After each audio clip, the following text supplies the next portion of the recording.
Hello, नमस्कार, जय हिंद। स्वागत है आप सभी का another lecture of chemical bonding and molecular structure. देखो भाई, लास्ट क्लास तक हमने क्या पढ़ लिया है। लास्ट क्लास तक मैंने आपको समझाया था कि भाई लुईस एसिड क्या होता है और लुईस बेस क्या होता है, यानी कि डेटिव बॉन्ड। डेटिव बॉन्ड कैसे बनते हैं, देखो इस क्लास में मैं आपको समझाऊंगा। जो कोवेलेंट बॉन्ड होते हैं ना, उसकी क्या होती है, हाँ, पोलैरिटी होती है, ठीक है। लेकिन उससे पहले हम लोग इसी में पढ़ेंगे बॉन्ड पैरामीटर। क्या पढ़ेंगे बॉन्ड पैरामीटर्स। कुछ बॉन्ड का ना कुछ पैरामीटर्स होता है ना, तो लिखो heading bond parameters. Bond parameters, ठीक है भाई। तो बॉन्ड पैरामीटर्स होते क्या है, लिखो हेडिंग, एरो डाल दिया हेडिंग बॉन्ड पैरामीटर्स। इसमें सबसे पहले क्या आता है पता है, देखो बॉन्ड पैरामीटर्स में हम लोग वो छोटे छोटे टर्म सीखेंगे जो कि किसी मॉलिक्यूल के अंदर ना ये सभी पैरामीटर्स रिलेट करता है, ठीक है ना, रिलेट करता है। सबसे पहला आपका इसमें आता है क्या, सबसे पहला इसमें आता है आपका बॉन्ड लेंथ। क्या आता है, बॉन्ड लेंथ। तो बताओ बॉन्ड लेंथ एक्चुअली में होता क्या है, ये डिस्टेंस होता है, ठीक है ना। इक्विलिब्रियम में अगर कोई दो बॉन्डेड एटम्स या कोई भी एक बॉन्ड जो कि बॉन्डेड है दो एटम से, तो अगर वो इक्विलिब्रियम में उसके दोनों न्यूक्लियाई हैं तो उसकी जो लेंथ होगी उसे हम लोग बोलते हैं बॉन्ड लेंथ, ठीक है भाई। लिखो इसमें, तो बॉन्ड लेंथ क्या होता है,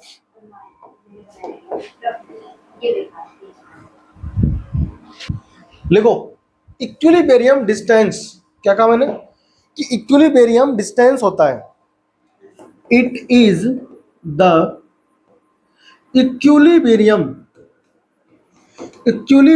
distance, it is the equilibrium distance between two bonded atom, between two bonded atom,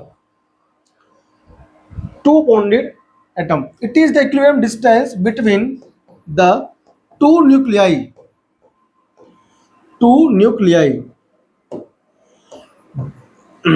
of two bonded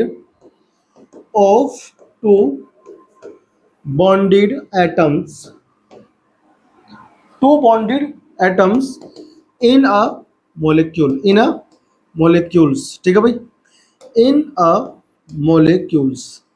यानी एक मोलिक्यूल में दो एटम होंगे और वो अगर इक्विलिब्रियम में है तो उन दोनों एटम के न्यूक्लियाई का डिस्टेंस जो होगा उसे हम लोग बोलेंगे बॉन्ड लेंथ। देखो भाई, हमको मोलिक्यूल दिखाई पड़ता तो है नहीं, तो इसको मेजर कैसे किया गया, तो बॉन्ड लेंथ को मेजर किया गया स्पेक्ट्रोस्कोपी टेक्निक से, एक्सरे डिफ्रैक्शन से, इलेक्ट्रॉन डिफ्रैक्शन से, ठीक है ना। इलेक्ट्रॉन माइक्रोस्कोपिक डिफ्रैक्शन होता है, ठीक, टेक्निक होता है कुछ। लिखो इसमें बॉन्ड लेंथ इज मेजर्ड, क्या बोला मैंने, bond length is measured by, यहां लिखो राइट में, बॉन्ड लेंथ इज measured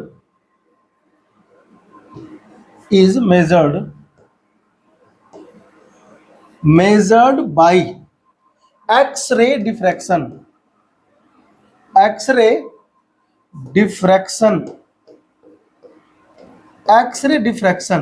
ठीक है भाई। एक्सरे ना एक डिफ्रैक्शन होता है, एक टेक्निक है, ठीक है ना। उससे हम लोग माइक्रोस्कोपिक लेवल पे ना किसी भी चीज की लेंथ वगैरह पता करते हैं, ठीक है। क्या कहा मैंने, bond length is measured by X-ray diffraction and electron technique, ठीक है ना, and X-ray diffraction, electron technique diffraction, electron diffraction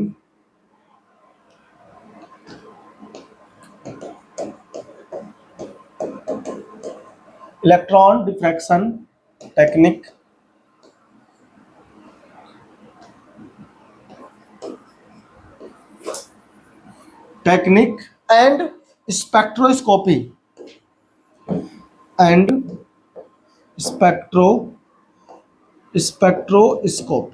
ठीक है भाई, स्पेक्ट्रोस्कोपिक, ठीक है ना, टेक्निक है, ठीक है भाई। Techniques,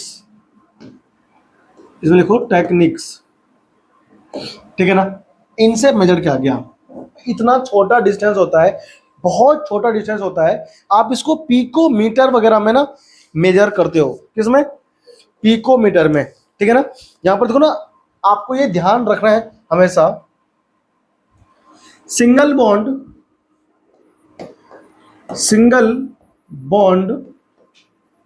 is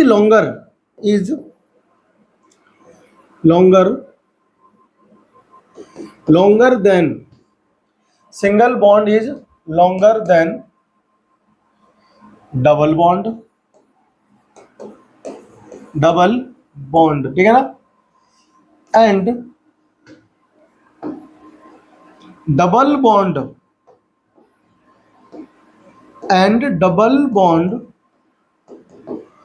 is longer than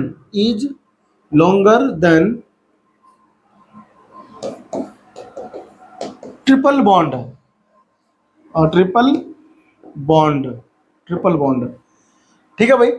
यानी सिंगल बॉन्ड जो होता है वो डबल बॉन्ड से लंबी होती है, और जो डबल बॉन्ड होती है वो ट्रिपल बॉन्ड से लंबी होती है, ठीक है ना। अब बॉन्ड की लेंथ कम होगी अगर नंबर ऑफ बॉन्ड्स ज्यादा होंगे, ठीक है भाई। देखो, तो ऐसे हम लोग कह सकते हैं सिंगल बॉन्ड क्या सा होता है? बड़ा। उससे छोटा होता है डबल बॉन्ड, और उससे छोटा होता है ट्रिपल बॉन्ड, है ना। ये कौन है? Length of bond. आप यहां लिखना इधर ना, order of length of bond, ठीक है ना।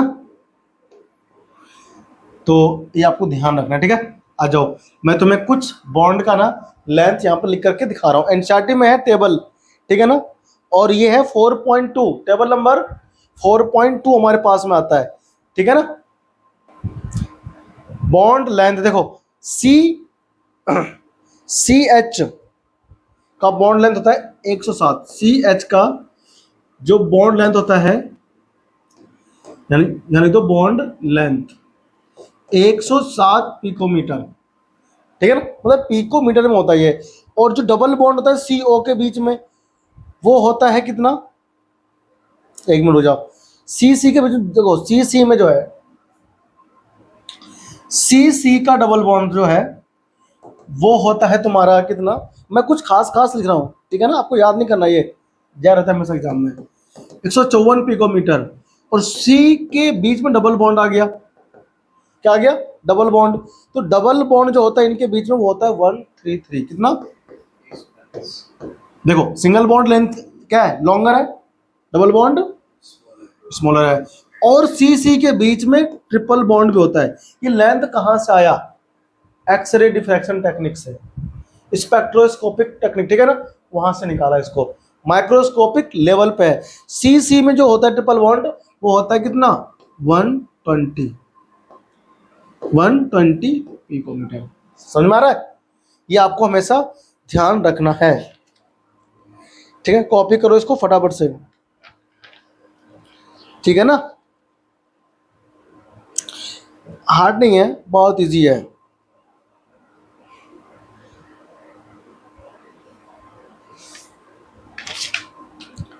इसके बाद में आता है बॉन्ड एंगल। क्या आता है? Bond angle. बॉन्ड एंगल है इसके बाद वाला टॉपिक, छाप लिया इसको, लिख लो। अब आता है bond angle.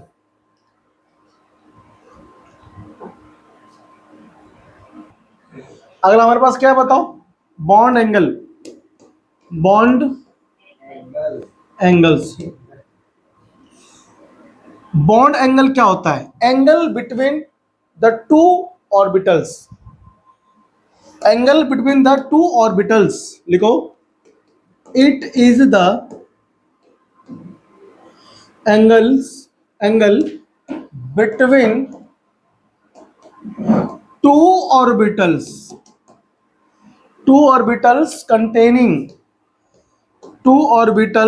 containing bonding pair of electron, ठीक है ना। Containing bonding pairs of electron, pairs of electrons. ठीक है ना भाई, जो दो ऑर्बिटल्स हैं उनमें कौन होते हैं, बॉन्डिंग पेयर ऑफ ऑर्बिटल्स होते हैं, sorry bonding pairs of electrons होते हैं। तो वो दो ऑर्बिटल जिनमें ये इलेक्ट्रॉन्स है बॉन्ड पेयर वाले, उनके बीच में जो भी एंगल होगा उसको हम लोग बॉन्ड एंगल कहेंगे। ठीक है ना, देखो इसमें हम इसको मेजर करते हैं किसमें, it is measured in degree. किसमें बताओ, डिग्री में करते हैं इसको। ठीक है, डिग्री में हम इसे क्या करेंगे, मेजर करते हैं। ठीक है भाई, डिटरमाइंड एक्सपेरिमेंटली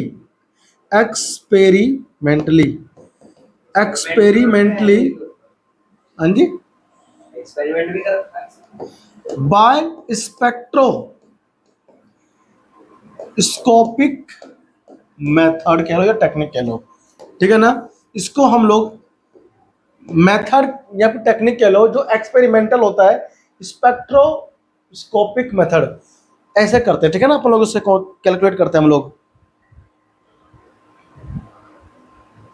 ठीक है भाई, मतलब समझ गए आप। इसका लाइन का मतलब मतलब जो बॉन्ड एंगल होता है ना, हर चीज का फिक्स है, सभी के बीच का फिक्स है। अगर हम एग्जांपल देखें एक बार, तो मैं अभी तुम्हें एग्जांपल अभी समझाता हूं। ऑक्सीजन है, H और H ऐसे अटैच होता है, दो H से, है ना। ये वाटर मॉलिक्यूल क्या है, ये वाटर मॉलिक्यूल हम लोग जानते हैं कि H2O होता है। ठीक है ना, अब हम लोग हमेशा ना इसका, अब से पहले 10th में O और H ऐसे बनाते थे दो, लेकिन ये गलत है। लेकिन ये वाटर का मॉलिक्यूल का जो स्ट्रक्चर है ऐसा नहीं होता, वो होता है बेंट, मुड़ा हुआ। अब ये क्यों है मुड़ा हुआ, ये हमको VSPER थ्योरी बताएगा। ठीक है ना, valence bond electron pair repulsion theory हमें बताएगा। ठीक है ना, तो हम उसकी बात जब कर रहे होंगे तब समझाऊंगा।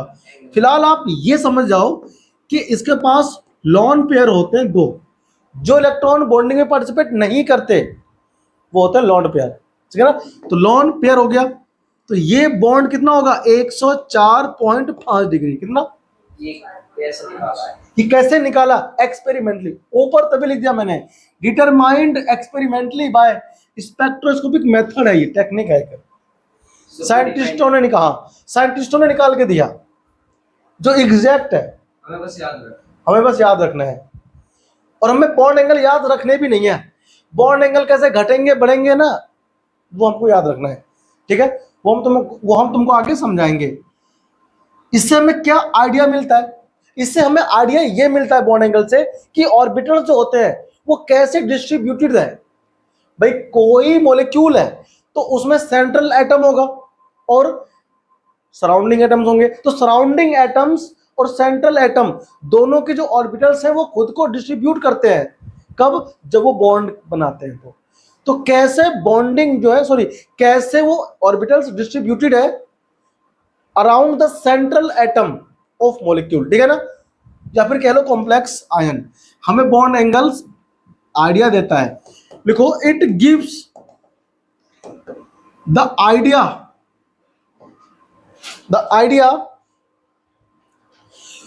regarding the distribution of orbitals, idea regarding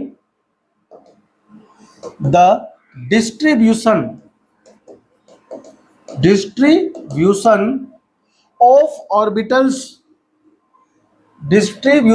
of orbitals, ठीक है भाई, ऑर्बिटल कैसे डिस्ट्रीब्यूट हो रहा है around the central atoms, around the central atoms in a molecule, molecules या फिर आयंस या फिर मॉलिक्यूल में सेंट्रल एटम्स के चारों ओर किस तरह से जो बॉन्डिंग ऑर्बिटल्स होते हैं वो डिस्ट्रीब्यूटेड रहते हैं। समझ में आया कि नहीं आया? कॉपी करो, ठीक है ना? Hence it helps hence it helps us to determine the shape of molecules। समझे आप लोग? हमें मोलिक्यूल्स की शेप के बारे में पता चलता है किससे? बॉन्ड एंगल की मदद से, है ना? बॉन्ड एंगल की हेल्प से। समझे आप लोग कि नहीं? कॉपी करो जल्दी से फटाफट। यही था बॉन्ड एंगल में, ठीक है ना? चलो छप गया। लिखो heading bond enthalpy. Bond enthalpy, bond enthalpy, ठीक है भाई? आपको नहीं करना है बॉन्ड एंथैल्पी। होता क्या है? जहां वर्ड एंथैल्पी आ गया उसका मतलब क्या है? जहां वर्ड एंथैल्पी आ गया इसका मतलब क्या है? इसका मीनिंग ये हुआ कि एनर्जी, एंथैल्पी मतलब एनर्जी। देखो, it is the amount of energy required. ये हमने गलत ले रखा है। हाँ, bond enthalpy, it is the amount of energy required to break 1 mole bond, 1 mole bond, ठीक है ना? Of a particular type, 1 mole bond of a particular type. मतलब किसी भी एक टाइप के बॉन्ड को तोड़ने के लिए, 1 मोल बॉन्ड को तोड़ने के लिए जितनी एनर्जी की रिक्वायरमेंट होगी, ठीक है ना, उससे हम लोग क्या बोलते हैं? 1 मोल बॉन्ड को ब्रेक करना है तो जितनी एनर्जी हमें देनी पड़ेगी उसे, उसी एनर्जी को हम लोग बोलते हैं बॉन्ड एंथैल्पी। समझे आप लोग? Of a particular type between two atoms in gaseous state. ये ध्यान रखना है, गैसियस स्टेट, गैसियस स्टेट में होना चाहिए वो मॉलिक्यूल, ठीक है ना, जब आपको बॉन्ड तोड़ना है तो। अब क्योंकि ये एनर्जी है तो बताओ उसकी यूनिट क्या होगी? जूल, किलो जूल पर मोल, kilo joule mole inverse. Unit kilo joule पर मोल। 1 मोल का हम लोग, 1 मोल बॉन्ड का है ना, मतलब 1 मोल बॉन्ड को हम लोग तोड़ रहे हैं तो हमें जितनी एनर्जी चाहिए किलो जूल में होना चाहिए। किस में होना चाहिए? किलो जूल में। समझे आप लोग? आज हम तुम्हें ना एक एग्जांपल के थ्रू समझाते हैं, ठीक है भाई?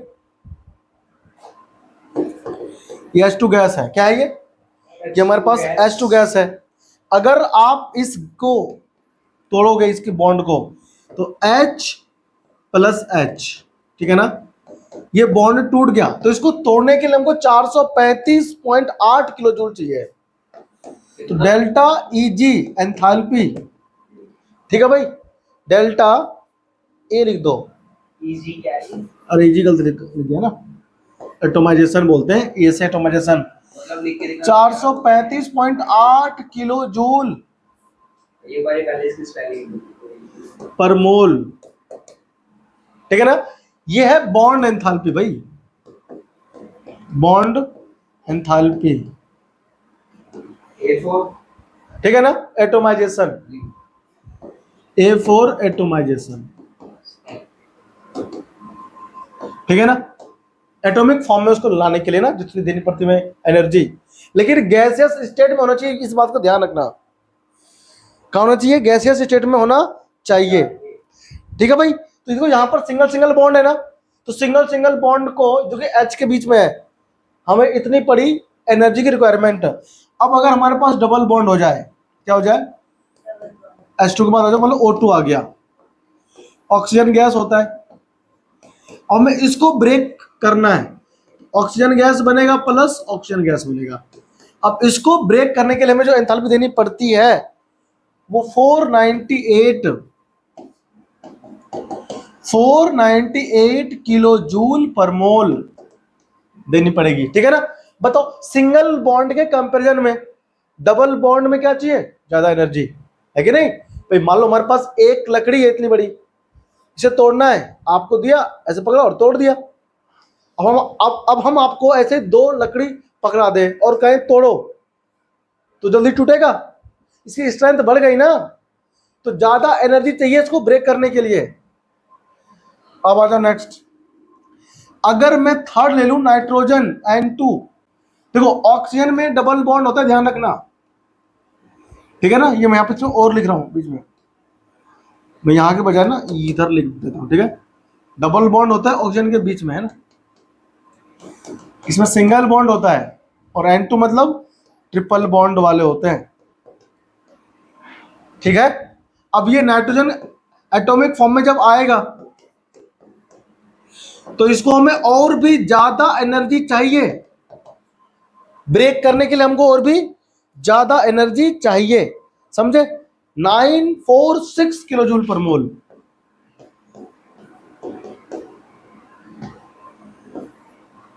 किलो जूल पर मोल, 946 किलो जूल पर मोल। कहाँ एक लगा रहे हैं, एटोमाइजेशन बताया तो एटॉमिक फॉर्म में लाया इसको, जरूरी है भाई। एंथैल्पी तो होता है, आयनाइजेशन एंथैल्पी भी होता है, इलेक्ट्रॉन गेन एंथैल्पी भी होता है। अगर हम ओनली डेल्टा H लगा देंगे तो पता कैसे लगेगा कि कौन सा एंथैल्पी है। ए लग गया तो एटोमाइजेशन एटॉमिक फॉर्म मिलाने के लिए, समझ में आया, कॉपी करो, ठीक है ना।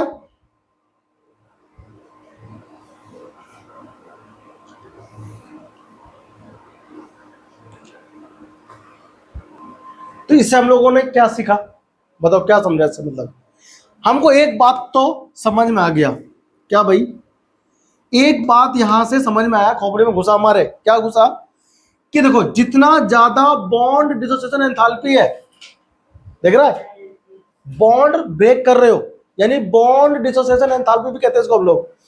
946 498 946 किलो जूल पर मोल, 498 किलो जूल पर मोल। जितना ज्यादा क्या होगा, बॉन्ड एंथैल्पी ज्यादा होगा, उतना ही स्ट्रॉन्गर बॉन्ड होगा, ठीक है ना। यहां पर आप लोग क्या लिखोगे, बॉन्ड डिसोसिएशन, डिसोसिएशन एंथैल्पी, ठीक है ना, वो इनवर्सली प्रोपोर्शनल हो गया किसके, बताओ, sorry directly proportional to strength of bond, strength of bond. जितना ज्यादा होगा डिसोसिएशन एंथैल्पी, बॉन्ड क्या होगा उतना ही हाँ ज्यादा स्ट्रॉन्ग होगा, ठीक है ना।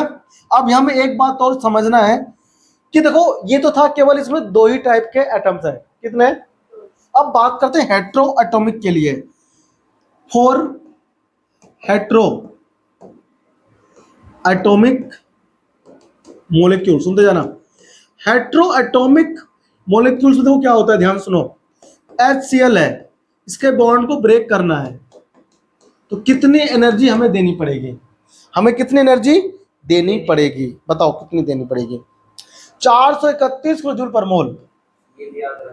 नहीं, याद नहीं रखना किसी को भी, आपको बॉन्ड एंथैल्पी याद नहीं रखना, केवल आपको ये प्रिडिक्ट करना आना चाहिए कि इसकी एंथैल्पी दूसरे मॉलिक्यूल से कम होगी या ज्यादा, ठीक है ना। डेल्टा AH यहां पर होगा वो 431.0 किलो जूल पर मोल, ठीक है ना, 431 इतना होता है। समझ में आया कि नहीं आया, अरे समझ में आया, कम है ना इनकी, तो हेट्रो भी तो है, ये सेम टाइप के एटम्स नहीं है ना, हेट्रो है, कितनी होती है, लेकिन जो पॉली एटॉमिक मॉलिक्यूल होते हैं उसके अंदर आपको अलग अलग बॉन्ड तोड़ने पड़ेंगे। सुनो, अब यहां लिखो आप लोग in case of poly atomic, poly Poly. Poly मतलब अलग अलग टाइप हो, है ना, 4 हो 5 हो, पोली एटॉमिक मोलिक्यूल, मोलिक्यूल्स। अगर मोलिक्यूल पॉली एटॉमिक है तो उसका बॉन्ड एंथैल्पी हमेशा सेम नहीं होता है, अलग अलग होता है। क्या होता है? वो डिपेंड करता है सिचुएशन पे, क्योंकि जब एक बॉन्ड ब्रेक होगा, अब एक साथ सारे बॉन्ड ब्रेक नहीं होते हैं, ठीक है ना, एक साथ सारे बॉन्ड ब्रेक। अब मान लो मैंने 3 लकड़ी ले लिया, ऐसे ऐसे तीनों हमने दबाया, तो पहले एक टूटेगा, फिर दूसरा, फिर तीसरा, ऐसे ही बॉन्ड में होता है। देखो ध्यान से, तो हम लोग इसमें क्या लिखेंगे,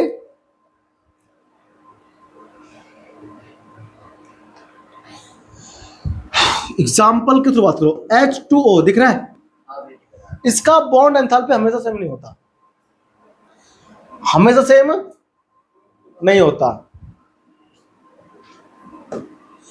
इन polyatomic molecule, polyatomic molecules, bond enthalpy,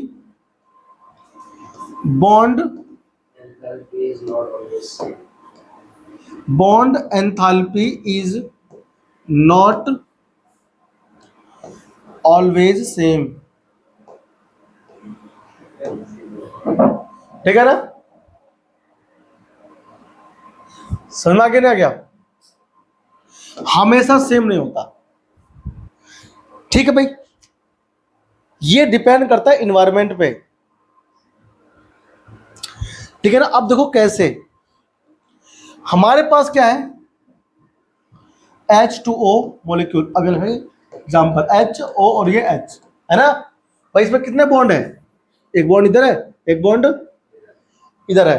पहले बॉन्ड को ब्रेक करने के लिए ज्यादा एनर्जी चाहिए, क्या चाहिए, ज्यादा एनर्जी। अब जब पहला बॉन्ड टूट जाएगा तो आसपास का इन्वायरमेंट जो है वो चेंज हो जाएगा मॉलिक्यूल का, ठीक है ना। तो अब कभी कम चाहिए होता है, कभी ज्यादा चाहिए होता है। तो अब यहां पर हम लोग देखते हैं हमेशा कि जो H2O होता है, इसके आप लोग पहले बॉन्ड को तोड़ो तो H अलग हो जाएगा और OH अलग हो जाएगा, ठीक है ना। और ये कहाँ हो जाएगा, ये आपका हो जाएगा गैसेस फॉर्म में, और ये भी गैसेस फॉर्म में। अब यहां डेल्टा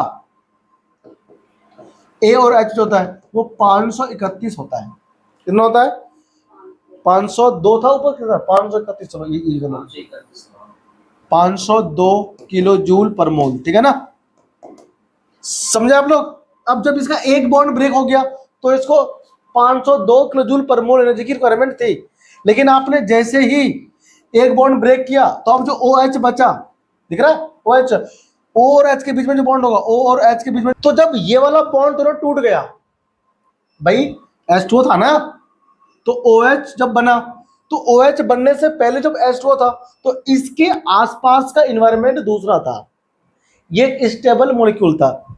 लेकिन जब आपने एक बॉन्ड ब्रेक कर दिया तो ये अनस्टेबल हो गया, तो पूरा इन्वायरमेंट क्या हो गया, चेंज हो गया। तो अब उसको इतनी एनर्जी नहीं देनी पड़ेगी ब्रेक करने के लिए, ठीक है ना, क्योंकि ये अनस्टेबल हो चुका है, ठीक है भाई, ध्यान रहेगा सबको।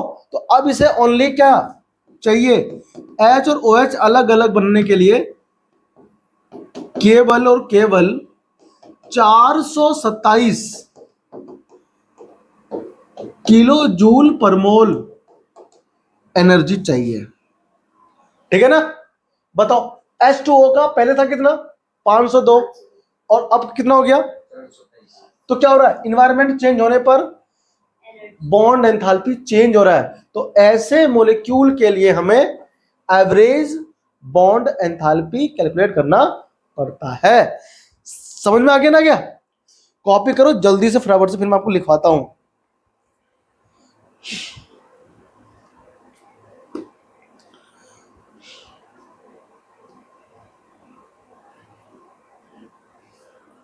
ठीक है ना, तो आप यहां पे हम लोग क्या लिखेंगे, 4 polyatomic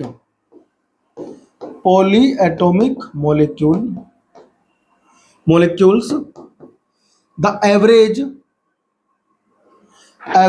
bond enthalpy is calculated, है ना, is calculated। देखो, तो एवरेज बॉन्ड एंथैल्पी हम कैसे निकालेंगे भाई? जितने बॉन्ड होंगे और हर एक बॉन्ड को अलग अलग मिला होगा एंथैल्पी ब्रेक करने के लिए, तो जितने अलग अलग बॉन्ड्स ब्रेक हुए हैं उनके नंबर से डिवाइड कर दो। फॉर एग्जांपल H2O था, है ना, तो bond enthalpy of H2O, average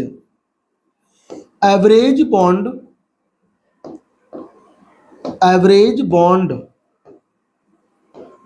enthalpy of H2O। देखो, पहला बॉन्ड ब्रेक करने के लिए हमको 502 किलो जूल की क्या थी रिक्वायरमेंट। उसके बाद फिर दूसरे बॉन्ड को ब्रेक करने के लिए 427, है ना, इतना हमें आवश्यकता हुई। अब डिवाइड बाय 2, कुल बॉन्ड 2 टूटे और दोनों के अलग अलग थे हमारे पास एंथैल्पी। और अब हम लोग क्या निकाल देंगे, देखो ऐड करो इसको, 9 2 और 9, ठीक है ना, आया तुमको समझ में? डिवाइड बाय 2, तो 2 4 जा 6 4 और फिर कितना है 5, तो 464 किलो जूल पर मोल इतनी एनर्जी क्या हुई रिक्वायरमेंट, ठीक है ना। तो ये क्या है, ये एवरेज बॉन्ड एंथैल्पी होता है, रिक्वायरमेंट, है ना, मतलब हम यूज करते हैं एवरेज बॉन्ड एंथैल्पी अगर मॉलिक्यूल पॉलीएटॉमिक है। पॉली मतलब यहाँ पर ये है कि कहने का मतलब ये है कि मोर देन 2 एटम्स जो कि अलग अलग है, हेटेरो एटम तो है ही, तो इसमें क्या अलग अलग एटम्स है, ठीक है ना। कॉपी करो जल्दी से फिर हम लोग ना। अच्छा, बॉन्ड ऑर्डर, इसके बाद क्या है, बॉन्ड ऑर्डर। तो अपन ना जो बॉन्ड ऑर्डर है और जो बॉन्ड की पोलैरिटी है इसे अगले क्लास में करेंगे, ठीक है। आज अपन लोग यहीं तक रखते हैं, ठीक है ना। इस हाफ एन आवर की वीडियो लेक्चर में आपको बॉन्ड पैरामीटर में कुछ चीजों को समझा दिया, ठीक है ना। ओके, तो थैंक यू, आपसे मिलते हैं नेक्स्ट क्लास में।